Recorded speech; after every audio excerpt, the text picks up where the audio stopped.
Hello students, आज हम solve करने वाले हैं प्रैक्टिस सेट 1.3। आई होप आपको मेरे लास्ट वीडियो के थ्रू प्रैक्टिस सेट 1.2 तक के कॉन्सेप्ट क्लियर हो गए होंगे। मैंने आपको लास्ट वीडियो में कुछ प्रैक्टिस सम्स दिए थे जिसमें कुछ बच्चों ने बहुत ही जल्दी और बहुत ही करेक्ट आंसर बताया। तो मैं उनका नाम लेना चाहूँगी, वो है इनाया, अनन्या एंड आर्या। और भी बहुत सारे बच्चों ने करेक्ट आंसर दिया है, बट जब भी आप कमेंट करते हो तो अपना नाम ज़रूर लिखा करो, तो मैं ट्राई करूँगी कि नेक्स्ट वीडियो में आपका नाम ले पाऊँ। तो चलो बच्चों, अब स्टार्ट करते हैं प्रैक्टिस सेट सॉल्व करना। देखो क्वेश्चन नंबर 1 में हमें क्या दिया हुआ है। सेट ए इक्वल्स टू, देखो कर्ली ब्रैकेट के अंदर हमें सेट ए के एलिमेंट्स क्या दिए हुए हैं, A B C D E. Set B के एलिमेंट्स हमें दिए हुए हैं सी डी ई एफ।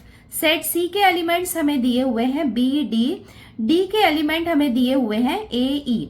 तो ये क्या है, A B C D, 4 sets हमें दिए हुए हैं और उनके कुछ एलिमेंट्स हैं। नाउ अब देखते हैं यहाँ पे हमें क्वेश्चन क्या दिया हुआ है। Then which of the following statements are true and which are false. उसके बाद यहाँ पे हमें देखो टोटल 6 स्टेटमेंट्स दिए हुए हैं। हमें बताना है कि इसमें कौन से स्टेटमेंट ट्रू है और कौन से फॉल्स है। देखो ये वाला आपको जो सिंबल दिख रहा होगा ना, ये होता है सबसेट का सिंबल। इसको हम कैसे रीड कर सकते हैं, सी सबसेट बी, या फिर इसको हम ऐसे रीड कर सकते हैं, C is a subset of B. ठीक है, ये वाला जो सिंबल होता है ना, ये होता है सबसेट का। तो हमें बताना है कि जो सी है वो बी का सबसेट है या नहीं, ए डी का सबसेट है या नहीं, डी सबसेट बी, मतलब डी जो है वो बी का सबसेट है या नहीं। तो देखो इसको सॉल्व करने से पहले सबसे पहले हमें यह पता होना चाहिए कि सबसेट क्या होता है, तो वो हम सबसे पहले देख लेते हैं। देखो वेन डायग्राम क्या होता है, set A is shown by when diagram. तो अभी तक हम कैसे सेट को रिप्रेजेंट कर रहे थे, ऐसे कर्ली ब्रैकेट के अंदर कर रहे थे। अब वेन डायग्राम में हम क्या करेंगे, एक डायग्राम के अंदर हम ये सेट के एलिमेंट्स को शो करने वाले हैं। देखो ये जो सेट ए है, इसमें इसके एलिमेंट्स है 1 2 3 4 5, 1 2 3 4 5, और ये अंदर ए लिखा है, मतलब ये क्या है, सेट ए है, जिसे हमने ऐसे ओवल डायग्राम बनाया है और उसके अंदर शो किया है। तो बस यही होता है वेन डायग्राम। अब हम देखते हैं कि सबसेट क्या होता है। देखो ये क्या है, सबसेट है। सबसेट का मतलब क्या होता है, जो सेट के अंदर जो सेट होता है ना, वो होता है उसका सबसेट। एक एग्जांपल हम देख लेते हैं। यहाँ पे हमें सेट ए दिया हुआ है। देखो सेट ए के एलिमेंट्स क्या क्या है, 1 2 3 4 5 6 7 8। तो ये हो गए सेट ए। तो देखो हमने ऐसा एक ओवल बना लिया, सेट ए बना लिया, और उसके अंदर हमने ये सारे नंबर्स लिख लिए, 1 2 3 4 5 6 7 8। ऐसा हम इसको रेंडमली लिख सकते हैं। देखो अब उसके अंदर हमने ये सर्कल करके बी क्यों लिखा है, क्योंकि सेट बी के एलिमेंट्स क्या है, 2 4 6 8। देखो यहाँ पे अगर हम देखेंगे तो 2 जो है वो यहाँ पे भी है, 4 यहाँ पे भी है, 6 यहाँ पे भी है, और 8 यहाँ पे भी है। इसका मतलब यहाँ पे हम लिख सकते हैं कि सेट बी जो है वो सेट ए का सबसेट है, क्योंकि यहाँ पे देखो 2 4 6 8 दोनों में कॉमन है कि नहीं, मतलब सेट ए में बहुत सारे एलिमेंट है, बट सेट बी में जितने भी एलिमेंट्स हैं वो सेट ए में भी है। इसका मतलब सेट ए का सबसेट क्या होगा, बी होगा। तो इसको हम क्या लिख सकते हैं, B is a subset of A. It is read as B is a subset of A. इसका मतलब बी जो है वो ए का सबसेट है, और इसे हम कैसे रीड कर सकते हैं, बी सबसेट ए। तो चलो अब हम क्वेश्चन सॉल्व करते हैं। अब हम स्टार्ट करते हैं सॉल्व करना। देखो फर्स्ट क्वेश्चन में हमें क्या दिया हुआ है, C is a subset of B। इसका मतलब ये बोल रहा है कि जो C है वो B का सबसेट है। तो सबसे पहले हम यहाँ पे सेट C और सेट B के एलिमेंट्स लिख लेते हैं। हियर हमें क्या गिवन है वो हम लिख लेते हैं। देखो सेट C हमें कितना गिवन है वो हम लिख लेते हैं। सबसे पहले B D, उसके बाद में हमें सेट B कितना दिया हुआ है, ये भी हम लिख लेते हैं, C D E F। तो ये हमें C और B ये हमें गिवन है, और हमें ये बोल रहा है कि C is a subset of B। इसका मतलब जो C है वो B का सबसेट है, ये बोल रहा है। तो देखो इसके एलिमेंट्स को चेक कर ले। देखो यहाँ पे B है, बट यहाँ पे B हमें नहीं दिख रहा है, D है, D है, ओके। देखो C जो है वो B का सबसेट तभी होगा जब C के जितने भी एलिमेंट्स है पूरे एलिमेंट्स B में भी होने चाहिए, बट यहाँ पे तो सिर्फ एक एलिमेंट है, सेकेंड एलिमेंट नहीं है, तो ये वाला स्टेटमेंट क्या होगा, फॉल्स होगा। दिस स्टेटमेंट इज फॉल्स, तो ये स्टेटमेंट क्या होगा, फॉल्स होगा। और यहाँ पे हम इसका रीजन भी लिख लेते हैं, since all the elements of C are not present in B। तो ये हमने इसका रीजन लिख लिया, since all the elements of C are not present in B, और ये हो जाएगा इसका आंसर। अब हम आते हैं क्वेश्चन नंबर 2 में। देखो यहाँ पे हमें क्या दिया हुआ है, A is a subset of D। इसका मतलब ये बोल रहा है कि A जो है वो D का सबसेट है। आप देख सकते हैं कि A के एलिमेंट्स क्या क्या हैं, A B C D E, 5 elements है, और D में कितने एलिमेंट्स है, देखो ये A है और ये E है, मतलब B C D। A के ये जो 3 एलिमेंट्स है वो D में नहीं है, इसको आप कंफ्यूज मत होना। जो सेट पहले लिखा होगा उसके एलिमेंट्स सेकंड वाले एलिमेंट में होने चाहिए। इसका मतलब A is a subset of D। आप देख सकते हैं कि A के एलिमेंट्स D में नहीं है, इसका मतलब ये वाला भी स्टेटमेंट क्या होगा, फॉल्स होगा। तो वो भी हम लिख लेते हैं, दिस स्टेटमेंट इज फॉल्स।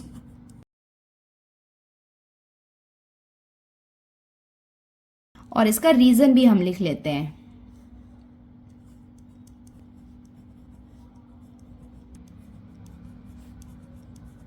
और ये हो जाएगा इसका reason, since all the elements of A are not present in D. इसका मतलब ये हो जाएगा कि ए के सारे एलिमेंट्स डी में प्रेजेंट नहीं है। नाउ थर्ड क्वेश्चन हमें दिया हुआ है, D is a subset of B. इसका मतलब जो डी है वो बी का सबसेट है। तो चलो चेक कर लेते हैं। तो डी के एलिमेंट्स क्या है, ए और ई है, और बी के एलिमेंट्स ये है। आप देख सकते हैं कि ई तो है बट यहाँ पे बी में ए नहीं है, इसका मतलब डी के सारे एलिमेंट्स बी में नहीं है। तो ये वाला स्टेटमेंट भी क्या होगा, फॉल्स होगा। इसका रीजन भी हम लिख लेते हैं। तो ये हमने इसका स्टेटमेंट भी लिख लिया, since all the elements of D are not present in B. अब हम आते हैं क्वेश्चन नंबर 4 में। देखो यहाँ पे हमें दिया हुआ है D is a subset of A। इसका मतलब D जो है वो A का सबसेट है। तो ये हम चेक कर लेते हैं। देखो D में हमें क्या दिया हुआ है, A E, और सबसेट A में हम देखेंगे तो D के सारे एलिमेंट्स A और E दोनों A में प्रेजेंट है। इसका मतलब ये वाला स्टेटमेंट क्या होगा, ट्रू होगा।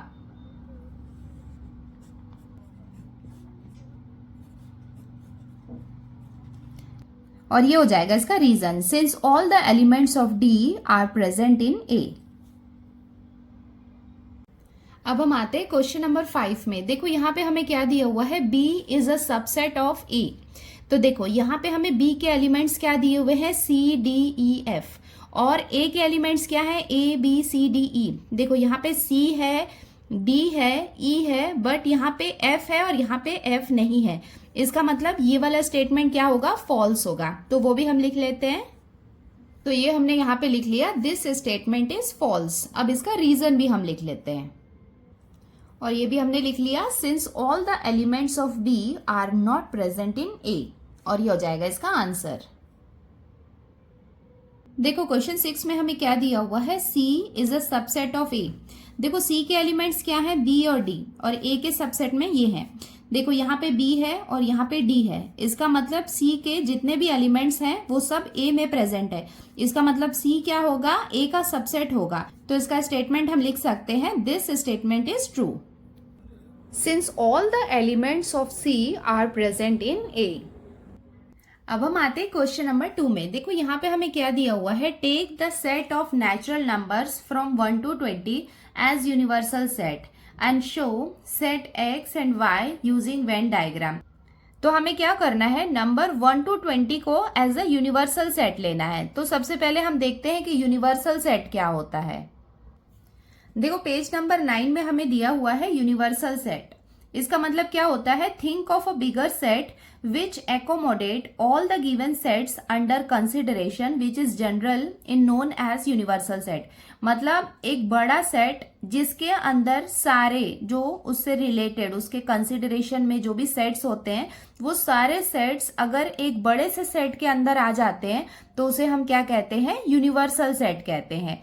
सो that the sets under consideration are the subset of this universal set. तो क्या होंगे, जो भी सेट उस बड़े से सेट के अंदर आते हैं तो वो क्या होंगे, उसके सबसेट होंगे, और जो सबसे बड़ा वाला सेट होगा वो क्या होगा, यूनिवर्सल सेट होगा। सो क्वेश्चन के अकॉर्डिंग हमें यहाँ पे 1 to 20 वाला जो सेट है उसको एज अ यूनिवर्सल सेट लेना है, और हमें वेन डायग्राम बनाना है एक्स और वाई का। देखो यहाँ पे दो सेट हमें दिए हुए हैं, सेट एक्स और सेट वाई, और यहाँ पे स्टेटमेंट हमें दिया हुआ है, और हमें क्या करना है, वेन डायग्राम बनाना है। तो चलो देखते हैं इसको हम कैसे ड्रॉ कर सकते हैं। अब हम आते हैं क्वेश्चन नंबर 2 में। देखो यहाँ पे हमें सेट एक्स क्या दिया हुआ है कि एक्स जो है it belongs to natural number, और x की वैल्यू जो होगी वो 7 से ग्रेटर होगी और 15 से लेसर होगी। तो देखो यहाँ पे हमें इसके साथ ही यूनिवर्सल सेट दिया हुआ है क्वेश्चन में 1 to 20 वाला, तो ये हमने क्या किया, यूनिवर्सल सेट ले लिया। तो यूनिवर्सल सेट को हम u से रिप्रेजेंट करते हैं, और उसकी वैल्यू हमें दी हुई है 1 to 20। तो ये 1 to 20 लिख के हमने क्या किया, एक यूनिवर्सल सेट यहाँ पे बना लिया। तो यूनिवर्सल सेट की वैल्यू हमें दी हुई है, और ये है हमारा क्वेश्चन। तो सबसे पहले इसको भी हम क्या करते हैं, लिस्टिंग फॉर्म में लिख लेते हैं। तो x इक्वल्स टू, यहाँ पे इसको हम कैसे लिख सकते हैं, ये नेचुरल नंबर है, 7 से ग्रेटर है, 7 से ग्रेटर है मतलब वो 8 से स्टार्ट होगा, और 15 से स्मॉलर है, तो 15 से स्मॉलर है मतलब वो कहाँ तक होगा, 14 तक होगा। तो ये हम लिख लेते हैं 8, 9, 10, 11, 12, 13, 14। तो ये हमने सारे नंबर को लिख लिए। तो देखो U जो है ये क्या हो गया, यूनिवर्सल सेट हो गया। यूनिवर्सल मतलब एक बिगर सेट जिसके अंदर ये सारे छोटे छोटे सेट आते हैं, मतलब X is a part of universal set. अब हमें क्या करना है, इसका वेन डायग्राम बनाना है, तो वो मैं आपको दिखाती हूँ हम कैसे ड्रॉ कर सकते हैं।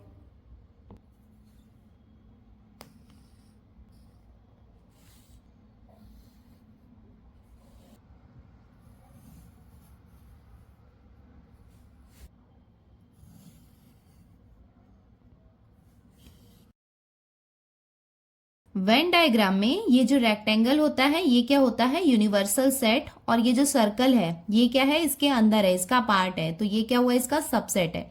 तो इसको हम x से रिप्रेजेंट करेंगे। तो सबसे पहले हम x वाले पार्ट लिख लेते हैं। तो देखो x कहाँ पे है, 8 to 14 है, तो वो हम सबसे पहले, इसका सबसेट है तो वो हम लिख लेते हैं 8, 9, 10, 11, 12, 13, 14। तो ये हमने लिख लिया। तो ये क्या हो गया, इसका सबसेट हो गया।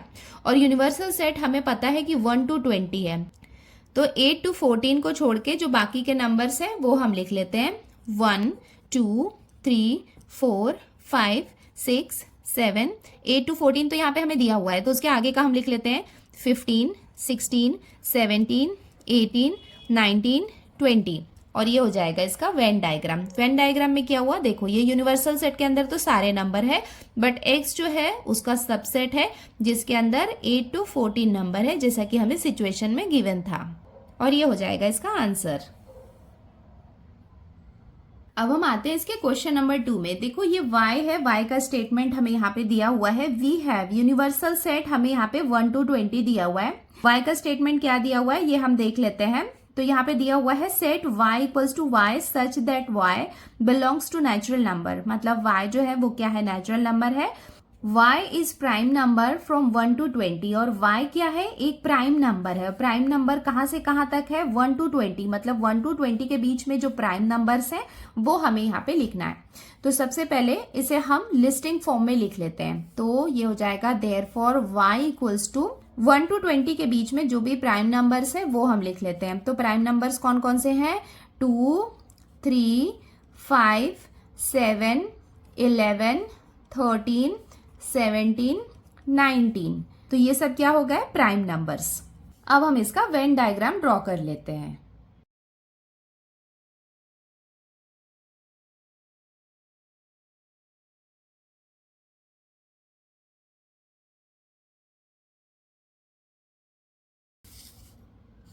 अब हम इसका वेन डायग्राम ड्रॉ कर लेते हैं। तो देखो ये जो रेक्टेंगल है ये क्या है, यूनिवर्सल सेट है, और y इसका सबसेट है।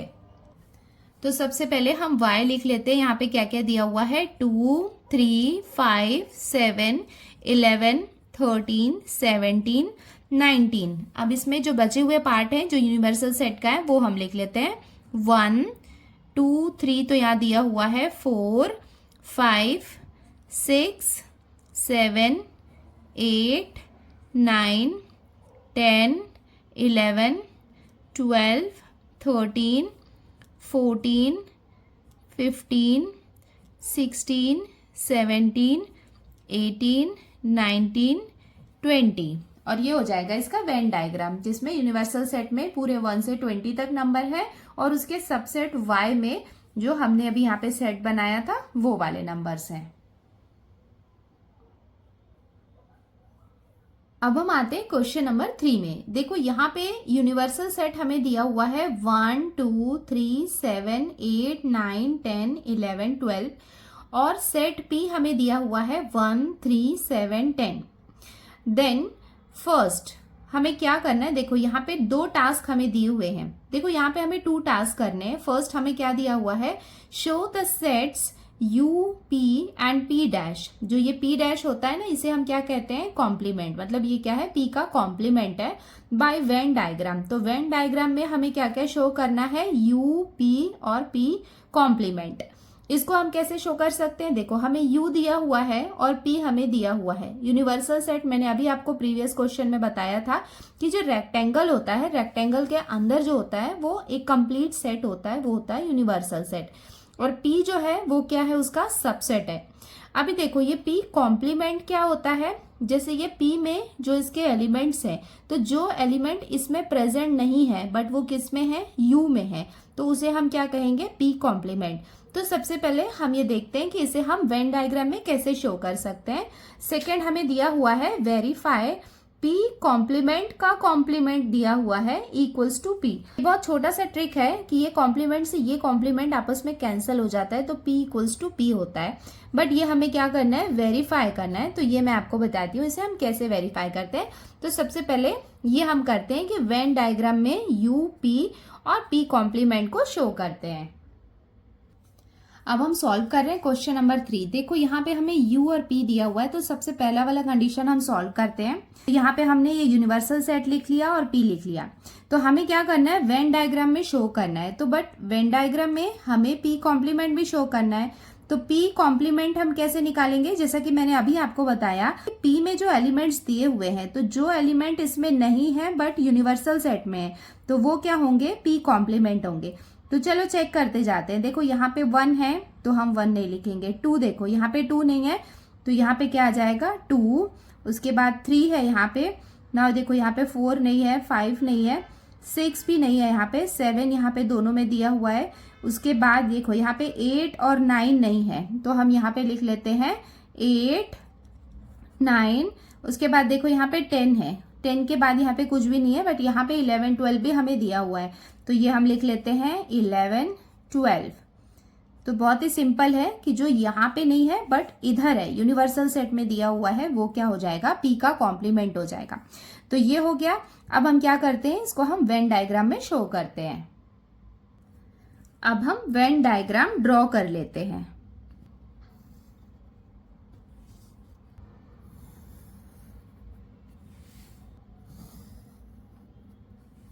तो देखो हमें पता है कि हम यूनिवर्सल सेट को यहाँ पे आउटर में लिखते हैं, और ये जो सर्कल है, सर्कल के अंदर क्या है, इसका सबसेट है, तो यहाँ पे सबसेट क्या है, P है। और कॉम्प्लीमेंट क्या होगा, जो बचे हुए हैं, तो P डैश क्या होगा, यहाँ पे आएगा। तो चलो स्टार्ट करते हैं इसको लिखना। देखो P जो है वो यहाँ पे है, सबसेट है, तो सबसे पहले हम यहाँ पे सबसेट को लिख लेते हैं 1 3 7 10। अभी देखो जो बचे हुए हैं वो यूनिवर्सल सेट के पार्ट हैं, तो ये जो बचा हुआ है वो यहाँ पे बाहर में आ जाएगा, तो वो हम लिख लेते हैं 2 8 9 11 12। तो ये हमने लिख लिया। और यूनिवर्सल सेट को आप देखोगे कि 1 2 3 1 2 3, मतलब इसके जितने भी एलिमेंट्स हैं वो सब इसके अंदर आ गए हैं, और ये हो जाएगा इसका वेन डायग्राम। तो इसके साथ ही हमने इसका फर्स्ट वाला पार्ट सॉल्व कर लिया है। अब हम सेकेंड वेरीफाई वो हम कर लेते हैं। अब हम आ गए इसके सेकेंड पार्ट में। हमें वेरीफाई करना है कि P का जो कॉम्प्लीमेंट है उसका कॉम्प्लीमेंट जो है वो P के इक्वल है। तो सबसे पहले हम यूनिवर्सल सेट को लिख लेते हैं।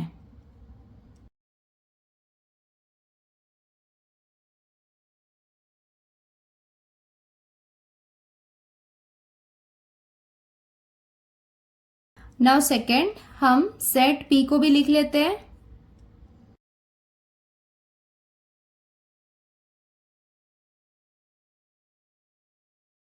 नाउ अभी हमने यहाँ पे पी कॉम्प्लीमेंट निकाला था, वो भी हम यहाँ पे लिख लेते हैं।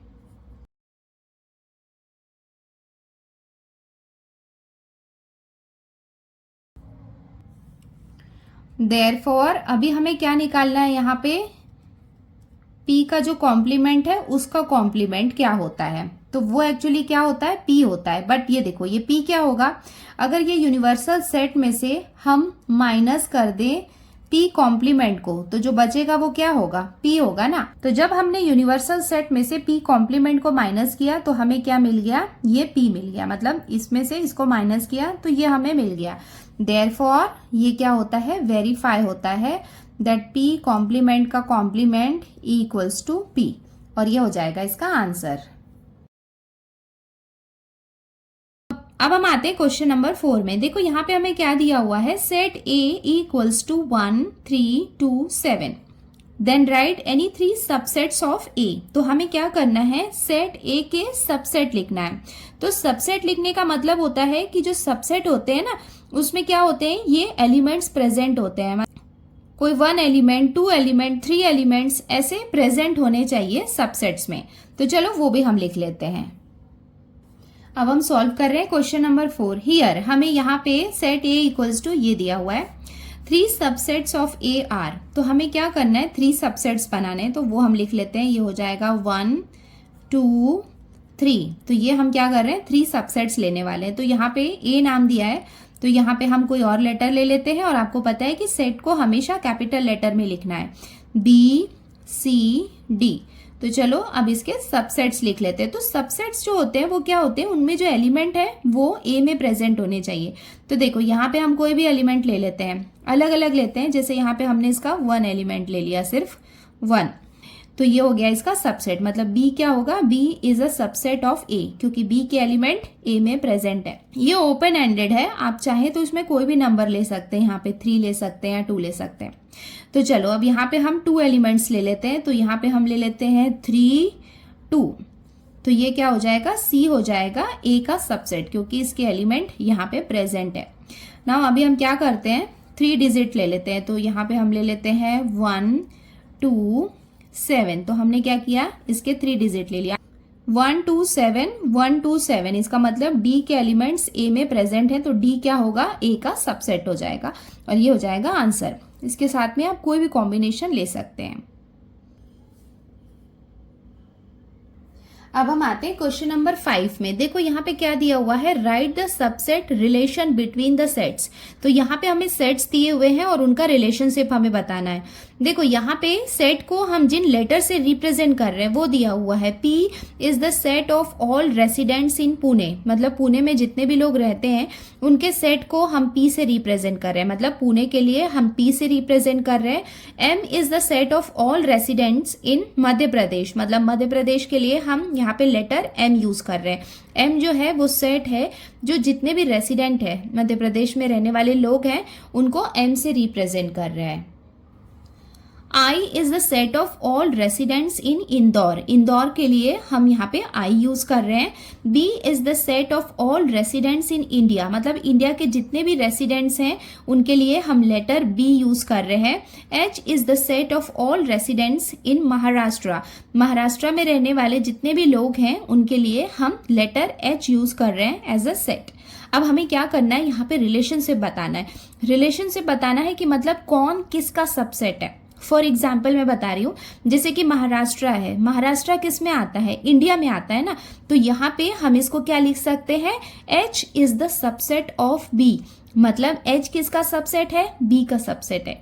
एक और एग्जाम्पल आपको बता देती हूँ, जैसे इंदौर है, इंदौर किस में आता है, मध्य प्रदेश में आता है। तो वहां पे हम क्या लिखेंगे, I सबसेट M। इसका मतलब I किसका सबसेट है, मध्य प्रदेश का है। तो ऐसे जितने भी कॉम्बिनेशन, जितने भी रिलेशनशिप इसमें बन सकते हैं तो वो हम बनाएंगे। जैसे P जो है, पुणे किसका सबसेट होगा, महाराष्ट्र का, P सबसेट H। उसके बाद H सबसेट B, महाराष्ट्र किस में आता है? इंडिया में। अब यहाँ पे देखो इंदौर का आएगा तो इंदौर का क्या होगा? I सबसेट M और M सबसेट B। मतलब M मतलब क्या है? मध्य प्रदेश। मध्य प्रदेश किस में आता है? इंडिया में आता है। तो ऐसे हम क्या करते हैं? रिलेशनशिप बिल्डअप करते हैं और सारे कॉम्बिनेशंस को लिखते हैं। अब हम स्टार्ट करते हैं इसको सॉल्व करना। देखो फर्स्ट कॉम्बिनेशन हम क्या बना सकते हैं? The residents of Pune are residents of Maharashtra. मतलब पुणे के जो रेसिडेंट्स हैं वो महाराष्ट्र के रेसिडेंट्स हैं। तो पुणे को हम किससे रिप्रेजेंट कर रहे थे? P से। और महाराष्ट्र को हम किससे रिप्रेजेंट कर रहे थे? H से। तो इसका कॉम्बिनेशन क्या बन जाएगा? तो इसका आंसर हम लिख सकते हैं देयरफॉर P सबसेट H। मतलब P is the subset of H। मतलब पुणे किसका सबसेट है? महाराष्ट्र का। नाउ सेकेंड हम लिख सकते हैं the residents of Pune are residents of India. मतलब पुणे के जितने भी रेसिडेंट्स हैं वो इंडिया के भी रेसिडेंट्स हैं। तो इसे हम कैसे लिख सकते हैं? Therefore P is a subset of B। इसका मतलब पुणे किसका सबसेट है? इंडिया का। नाउ थर्ड रिलेशन हम क्या ले सकते हैं? The residents of Indore are residents of Madhya Pradesh. इसका मतलब यह है कि इंदौर के जो रेसिडेंट्स हैं वो मध्य प्रदेश के भी रेसिडेंट्स हैं। तो इसे हम लिख सकते हैं therefore I is a subset of M। Now next relation क्या हो जाएगा? The residents of Indore are residents of India. मतलब जो इंदौर के रेसिडेंट्स हैं वो इंडिया के भी रेसिडेंट्स हैं। तो इसे हम लिख सकते हैं therefore I is a subset of B। Next हम लिख सकते हैं the residents of Maharashtra. Maharashtra को हम किससे रिप्रेजेंट करते हैं? H से। Are residents of India. तो इसे हम कैसे लिख सकते हैं? Therefore H is a subset of B। Next relation हम लिख सकते हैं the residents of Madhya Pradesh are residents of India. तो इसको हम लिख सकते हैं therefore M is a subset of B। देखो यहाँ पे एक सेकेंड क्वेश्चन और दिया हुआ है, which set can be the universal set for above sets. तो ये जितने भी सेट्स दिए हुए हैं उसमें से यूनिवर्सल सेट कौन सा बन सकता है? देखो ऑब्वियसली ये जितने भी सेट्स दिए हुए हैं उसमें इंडिया जो है वो यूनिवर्सल सेट है। मतलब बाकी जितने भी सेट्स हैं वो इंडिया के अंदर आते हैं। इसका मतलब सेट बी जो है वो क्या बन सकता है? Universal set. पार्ट 2 का आंसर हम ऐसे लिख सकते हैं the residents of Pune, Madhya Pradesh, Indore and Maharashtra are all residents of India. तो ये क्या है? सब इंडिया के रेसिडेंट्स हैं। Therefore set B is the universal set for the above sets. अब हम आते हैं क्वेश्चन नंबर 6 में। देखो यहाँ पे हमें दिया हुआ है which set of numbers could be the universal set for the sets given below. तो यहाँ पे हमें सेट्स दिए हुए हैं। देखो फर्स्ट क्वेश्चन में A, B, C 3 सेट्स हमें दिए हुए हैं और हमें बताना है कि इनके लिए यूनिवर्सल सेट कौन सा हो सकता है। देखो फर्स्ट वाले क्वेश्चन में सेट A हमें दिया हुआ है सेट ऑफ मल्टीपल्स ऑफ 5। मतलब 5 के मल्टीपल्स। तो ये भी कहाँ तक है? इनफाइनाइट तक है। और यहाँ पे बी में हमें दिया हुआ है सेट ऑफ मल्टीपल्स ऑफ 7। मतलब 7 का टेबल है, ये भी क्या है? इनफाइनाइट है। सी में हमें दिया हुआ है सेट ऑफ मल्टीपल्स ऑफ 12। मतलब 12 के मल्टीपल्स, 12 का यहाँ पे टेबल है। तो ये भी क्या है? इनफाइनाइट है। कहाँ तक है ये हमें नहीं दिया हुआ है। तो हमें ये बताना है कि इनके लिए यूनिवर्सल सेट कौन सा हो सकता है। देखो यहाँ पे अगर हम ध्यान से देखेंगे तो A, B और C ये तीनों सेट के लिए यूनिवर्सल सेट क्या हो सकता है? नेचुरल नंबर भी हो सकता है, होल नंबर भी हो सकते हैं, इंटीजर्स भी हो सकते हैं। इसका मतलब ये है कि ये सब जो है ये सबसेट है natural number, whole number, integers के। तो इसका मतलब हम उनमें से किसी को भी ले सकते हैं इनका यूनिवर्सल सेट। क्वेश्चन नंबर 2 में सेट P हमें दिया हुआ है set of integers which are multiples of 4। उसके साथ T में हमें दिया हुआ है set of all even square numbers. तो वो भी हम natural number, whole number, integers number को किसी भी एक को हम एज अ यूनिवर्सल सेट यहाँ पे ले सकते हैं। फर्स्ट वाले पार्ट को हम सॉल्व कर रहे हैं। तो A हमें क्या दिया हुआ है? Set of multiples of 5। Therefore set A equals to इसको हम कैसे लिख सकते हैं? देखो 5 के मल्टीपल्स क्या होते हैं? 5, 10, 15, 20। तो ये कहाँ तक है ये हमें नहीं दिया हुआ है, तो यहाँ पे हम क्या करेंगे, ऐसे डॉट्स लगा देंगे। तो ये हो गया सेट ए। वैसे ही सेट बी हमें क्या दिया हुआ है? सेट ऑफ मल्टीपल्स ऑफ 7 के यहाँ पे मल्टीपल्स है, देयरफॉर b इक्वल्स टू, इसको हम क्या लिख सकते हैं? 7 के मल्टीपल्स 7, 14, 21, 28। ये भी क्या है? अनलिमिटेड है। नाउ हमें c क्या दिया हुआ है? Set of multiples of 12। यहाँ पे क्या है? 12 के मल्टीपल्स है, देयरफॉर c इक्वल्स टू, यहाँ पे हम 12 के मल्टीपल्स लिख लेते हैं, 12, 24, 36। तो यहाँ पे हमने क्या किया? 12 के मल्टीपल्स लिख लिया। अभी देखो इनका यूनिवर्सल सेट क्या हो सकता है? तो हम लिख सकते हैं कि since set A, B and C are subsets of natural number, whole number, integers, तो इसका मतलब हम किसी भी एक को एज अ यूनिवर्सल सेट ले सकते हैं। देखो जो नेचुरल नंबर होता है वो हमें पता है कि वो 1 से स्टार्ट होता है और इनफाइनाइट तक होता है। उसके साथ में इंटीजर्स जो होते हैं उसमें भी सारे नेगेटिव इंटीजर्स आते हैं, 0 और ऑल पॉजिटिव इंटीजर्स आते हैं। उसके बाद जो W है होल नंबर, वो 0 से स्टार्ट होता है। तो अगर हम A, B और C को देखेंगे तो उनमें जितने भी नंबर्स हैं वो नेचुरल नंबर में भी आ सकते हैं, होल नंबर में भी आ सकते हैं, या फिर इंटीजर्स में भी आ सकते हैं। तो इसका आंसर हम ऐसे लिख सकते हैं, set A, B and C are the subsets of natural, integer and whole numbers. So हम क्या लिख सकते हैं? इसको कंक्लूड कर सकते हैं that any of the sets natural, integer and whole can be taken as a universal set for the sets A, B, C.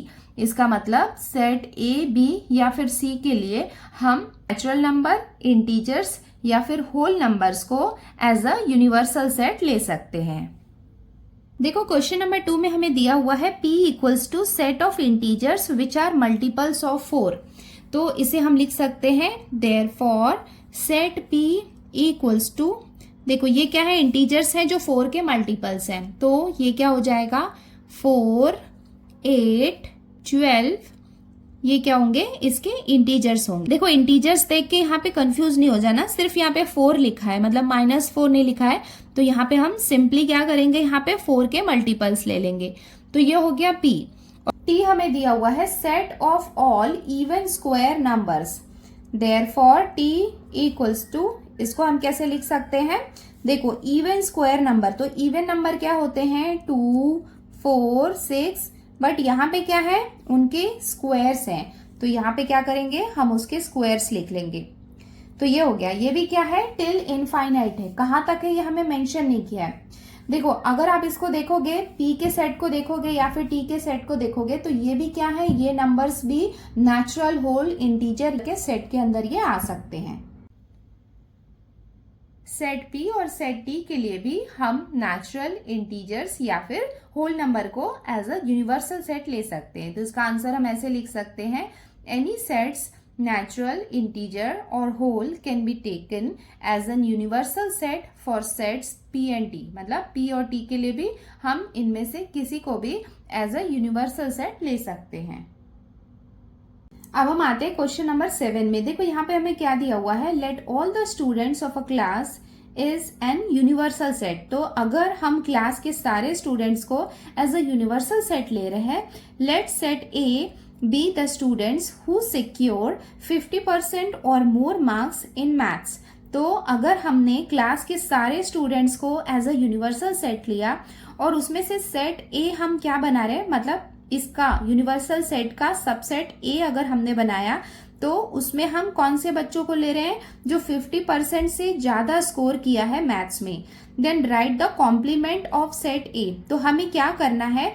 Set ए का कॉम्प्लीमेंट बनाना है। तो देखो सेट ए में क्या है? जो 50% से मोर मार्क्स लाए हैं वो क्या है? सेट ए है। तो इसका कॉम्प्लीमेंट क्या होगा? जस्ट ऑपोजिट होगा। इसका मतलब जो 50% से लेस मार्क्स लाए हैं वो क्या होंगे? Complement of set A. देखो यहाँ पे हमने U क्या है, एज अ यूनिवर्सल सेट लिया है जिसमें all the students of a class है, मतलब क्लास के जितने भी स्टूडेंट्स हैं ऑल स्टूडेंट्स को हमने क्या लिया, एज अ यूनिवर्सल सेट लिया। जिसमें सेट ए को हमने क्या लिया है, स्टूडेंट्स हु सिक्योर्ड 50% और मोर मार्क्स इन मैथ्स। तो सेट ए में क्या है, वो स्टूडेंट्स हैं जिन्होंने 50% से ज्यादा मार्क्स स्कोर किया है। तो ए का कॉम्प्लीमेंट क्या हो जाएगा, therefore A complement equals to students who secured less than 50% marks in maths. तो जो स्टूडेंट 50% से लेस स्कोर किया है वो क्या होगा, ए का कॉम्प्लीमेंट।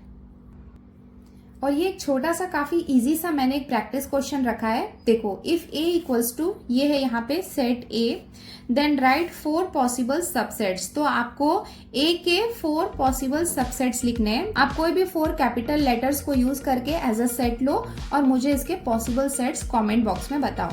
आज के लिए इतना ही बच्चों, जल्दी मिलते हैं नेक्स्ट वीडियो में। बाय।